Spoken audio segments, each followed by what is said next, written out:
Góðan daginn, ég heiti Bjarnþín og í dag ætla ég að fjalla um áhrif gervigreindar á náttúrunni.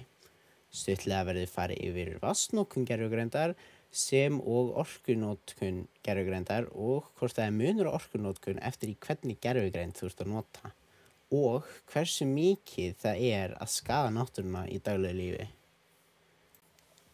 Gervigreindin notar rosa mikið af orku og það eitt að þjálfa upp gervigreind tekur rosa mikinn tíma, pening og orku. Ef við tökum til dæmis ChatGPT 4, þá tók það 100 milljón dali og 50 gigawatt klukkustund til þess að þjálfa það upp. En er það nógu mikið af orku til þess að halda San Francisco gangandi í 3 heila daga? Ef við tökum til dæmis notkun á spjallgervigreindum eins og til dæmis ChatGPT, þá komum við að því að það er rosa mismunandi hversu mikil orkunotkun er eftir stærð gagnasafnsins og erfiðleikann á fyrirspurninni. Þeim minna gagnasafn auðvitað, þeim auðveldara er fyrir gervigreindina að fara í gegnum þá, finna svarið fyrir þig. Og náttúrulega, ef þú spyrð einhverjar auðveldara spurningar eins og hvernig er veðrið, það er mjög stutt svar. En ef þú biður heila ritgerð eða að hana söng, það er mun erfiðara og það tekur meiri sköpun sem er erfiðara fyrir gervigreindina að gera. Tekur því meiri orku, en er búið að kanna að nota ChatGPT nota kannski svona 100 sinnum meiri orku en það sem að við getum mælt eins og af því að þessi fyrirtæki eru rosa svona enga þegar kemur að þessum upplýsingum. Síðan er myndgerður gervigreindin sem er aðeins öðruvísi á þá vegu að orkunotkunin breytist ekkert eftir fyrirspurninni, heldur er það aðeins út frá stærð gagnasafnsins og gæði myndarinnar. Þannig að þótt þú spyrð hund á flugvél eða mann fyrir framan hús, þá skiptir það engu máli, af því að það sem skiptir máli eru gæði myndarinnar.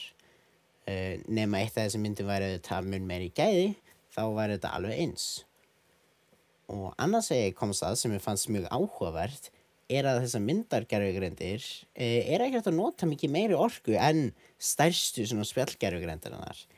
En svona þegar maður fyrir að hugsa út í það sem skiptir mestu máli er gagnasafnið og gagnasafnin hjá spjallgervigreindunum er vitanlega mun stærri, þá fer þetta að meika aðeins meiri sens fyrir manni, svona á góðri íslensku. En allavega, ef við snúum okkur að myndbandagervigreind, þá sjáum við það að það notar 700 sinnum meiri orku að framleiða 1 5 sekúndna myndband miðað við að fá eina mynd framleidda. Og svo sem ég tekið fram, þá hef ég svolítið verið að hunsa heimildina mína aðeins, enda notaði ég rafhjól og örbylgjuofna svona í samanburð við orkunotkun. Og mér finnst það bara ekki að hafa skipt máli hingað til og það örbylgjuofnin hefur bara getað verið í gangi í 8 sekúndur ef þú ert að tala í ChatGPT og með erfiða fyrirspurn. En með einu 5 sekúndna myndbandi, þá getur öbbin verið að ganga í klukkutíma. Sem að svona, ef maður pælir í því, þá myndi enginn láta örbylgjuofn ganga í klukkutíma. Þau myndi líta það sem algjöra orkueyðslu og það svona lætur mann aðeins pæla hvort það sé eitthvað sniðugt að vera að halda áfram með þessa gervigreind. En þrátt fyrir þetta þá er samt alveg pottet öruggt að segja að fólk er að nota meiri gervigreind en áður með aðgengilegri gervigreind, ódýrari og bara fjölmennari gervigreindir alls staðar. Það var alveg pottet hægt að segja að fólk sé að nota gervigreind kannski aðeins svo mikið. Sumir kannski spyrja ChatGPT 7 spurningar á dag eða bara spjalla við ChatGPT 20 mínútur og síðan fá þau mynd framleita og ég hef séð sem YouTube myndbönd þar sem að það er bara einhver að leika sér að gera AI myndbönd og það er alveg 5 sekúndna löng með sér hljóði og það hlýtur að vera að taka upp gífurlega mikið af orku og ég bara svona eftir að lesa mig til þetta, fæ bara svona smá kjánarhroll við það að sjá svona AI myndbönd.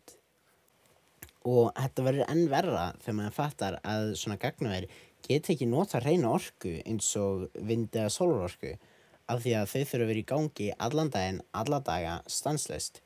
Þannig að þau þurfa að nota aðeins verri orku og er tala hjá Google og öðrum fyrirtækjum að fara að spretta upp aðeins fleiri kjarnorkuver á næstunni til þess að geta séð öll þessi gagnaver.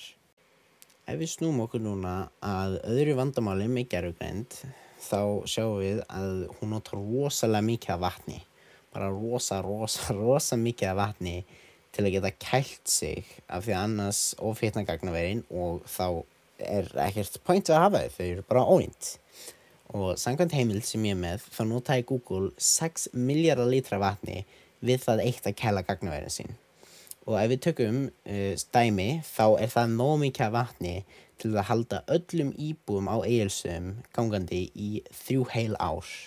Og við Íslendingar notum mikið af vatni. Við erum mjög ofarlega í vatnsnotkun á mann per dag.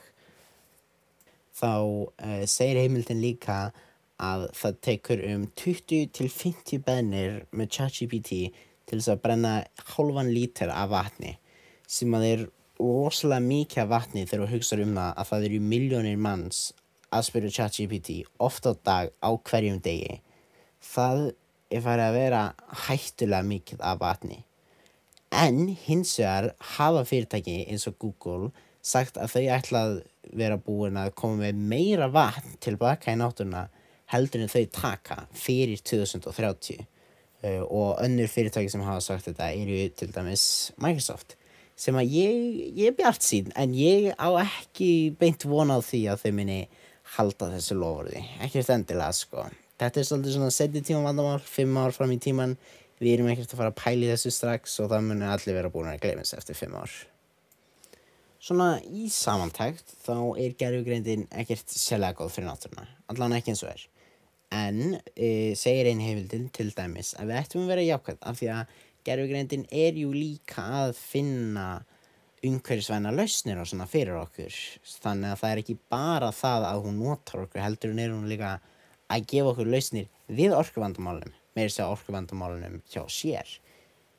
En ég held að þetta getur farið svolítið á 2 vegu og við förum að nota gervigreindina á góða vegu og sniðuga vegu og við förum að vera sniðug með þetta umhverfisvæn eða þetta fer allt í fokk og við erum bara búin að algjörlega rústa plánetunni og ég vona að fyrir útkoman sé það sem mun gerast en ég á ekki vona því miður og þetta rosalega bummer til að enda þetta á en þetta bara, þetta ekkert skemmtilegt umræðefni, sko.